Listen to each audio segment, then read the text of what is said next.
Astarion's an interesting find. Let's hope any future acquaintances don't hold a blade to your throat by way of introduction. Another joins our merry band.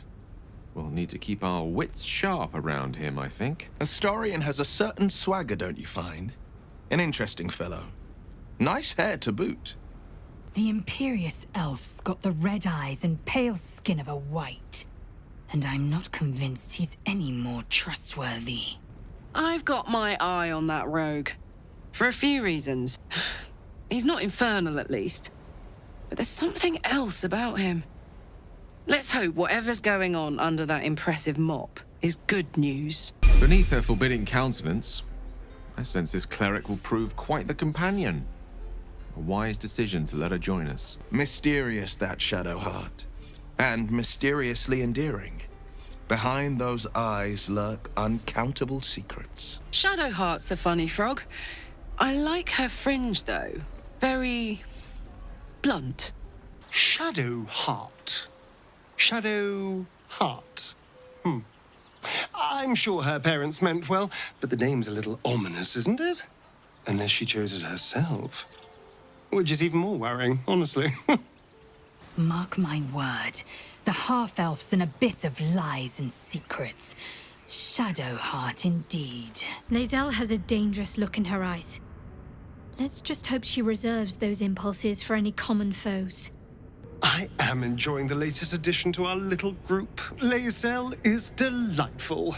In a very look at me twice and I'll dismember you kind of way, of course. A Githyanki joining our company.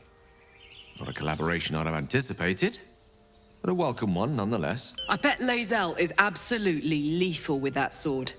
She can teach me how to slice, and I'll teach her how to bash. Githyanki are impressive. Cold as ice when they're not blazing hot. I wager lae'zel's no exception. So, we've picked up a wizard who managed to get stuck in his own portal. Hardly a promising introduction. The wizard was a useful find. Let's hope he's as powerful as he is verbose. I've heard you can't get blood from a stone, but apparently you can get a wizard from one. Gale seems interesting. A good wizard is hard to find. Let's make Gale feel welcome, as best we can. Well done getting the wizard on board. He can zap from afar while I smack up close. But if he tries to get me to read any tomes, I will scream. So, we're traveling with the famed Blade of Frontiers. I feel safer already. The Blade of Frontiers. Let's hope Wyll lives up to his name.